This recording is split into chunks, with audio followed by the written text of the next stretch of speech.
All right, what's up, everybody? It's your boy Corey Paulson, the fantasy executive here. We are 15 days into the month of August, so we are good and hot and heavy into fantasy football draft month. So I know people got drafts coming up this weekend and stuff like that, or whenever your draft is. So I want to get my latest one-man mock draft out there. Basically, what I would do if I was on the clock, every pick 1 through 12. I'm going with a PPR format right here. So let's just get ready to hop in here and kick it off. But before we do so, please make sure you hit that subscribe button. Would appreciate that a lot. Also, hit the like and the bell. Get a notification when the fantasy executive is dropping new content. Let's get ready to hop into it on the clock right now. With the first pick, I am going to take Minnesota Vikings wide receiver Justin Jefferson. And listen, he is the consensus number one pick in fantasy football this season. And there's a good reason for that. I mean, this is a dude who in 3 years has close to 5,000 yards receiving. That's pretty unheard of. That's an unbelievable career trajectory. And then I look at this year's Minnesota Vikings team as a team that's not going to be as good as they were last year. They had all of those wins last year by, in those one-score games. I think they regressed this year. I'm betting the under on the Minnesota Vikings, actually, and I'm wagering on the Minnesota Vikings to not make the playoffs this year. So I think Justin Jefferson is going to have a game script to where the ball is being in the air a lot. He's catching a lot of passes. Another double-digit touchdown season. Well, a double-digit touchdown season for Jefferson. A whole bunch of yards. You know who Justin Jefferson is, the number one wide receiver in fantasy football. All right, at number 2, I'm going to go to his former teammate at Louisiana State University in Jamar Chase. Jamar Chase is my second player in my one-man mock draft. Just like Jeff, Chase can rack up big target numbers, rack up double-digit touchdown, and rack up a ton of yards. When you look at Jamar Chase, what you have to understand is, last year he did not get a chance to play in every game, but when he was out there, he averaged 18 fantasy points per contest in a PPR format. That's why you get to that elite level right there, a full season of Chase with Joe Burrow.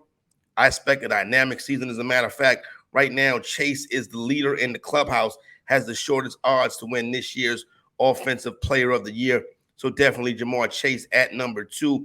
At number 3, I'm going to go with Miami Dolphin wide receiver Tyreek Hill. Last year, after leaving Patrick Mahomes, people said, oh, well, what is Tyreek Hill going to be with Tua? He had the best season of his career, racked up over 1,700 yards, was a target monster, a catch monster. The speed of Tyreek Hill is so very dangerous, and then the way he can do after the catch. So expect another big season from him. Now, listen, you worry about Tua's health. He did this last year with Tua was in and out the lineup anyway. So Tyreek Hill is a can't-miss fantasy asset. Speaking of can't-miss fantasy assets, at number 4, I'm going with another wide receiver. That's right. I'm starting my draft on my top 12 with 4 wide receivers. And listen, Cooper Kupp, not worried about the current injury right now. He does have an injury history. Yes, I know this. But here's the thing. You cannot pass up this level of production. It is definitely worth the risk. Last season, Cooper Kupp played in 9 games. When he got hurt, he was averaging 22 points a game. That was more than Justin Jefferson. Bottom line of the matter is this. If Kupp can give you 17, he can put up Antonio Brown type numbers. He can obviously be the best asset in fantasy. Cooper Kupp is such a dynamic player and takes such a big role in that offense. So you know what you're getting with Kupp if we can keep him on the field. At number 5, I'm going to go with San Francisco 49er running back Christian McCaffrey.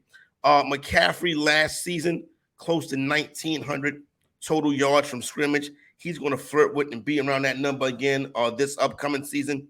When you get him out there with San Francisco and Kyle Shanahan, now you put a dynamic fantasy asset with probably the most fantasy-friendly head coach in the NFL. So big good look right there for Christian McCaffrey. He comes in. I'll take him at number 5. At number 6, rookie running back Bijan Robinson. No, the fantasy exec is not wilding. Bijan Robinson is definitely worth a first-round fantasy draft pick and worth a top half of the first-round fantasy draft pick. Just told you about Christian McCaffrey. Bijan Robinson, I expect him to do the same type things, be a guy who can flirt with 2,000 yards from scrimmage. He's going to run the ball effectively, and he's going to be legitimate in the passing game. Running backs who are legitimate in the passing game are very important in fantasy football, and that's why I would pick number 7. I would go with Los Angeles Charger running back Austin Eckler. Very consistent. Matter of fact, he's the most consistent offensive player on this Charger team. Now, they do get a new offensive coordinator this year with Kellen Moore. But once again, this is going to be a guy that can give you close to 2,000 yards from scrimmage. And I think Moore will do the right thing and make sure that he is involved. Now, here's a player that Kellen Moore coached last season, CeeDee Lamb, wide receiver, Dallas Cowboys. Lamb stepped up into that elite alpha 1 wide receiver level last year.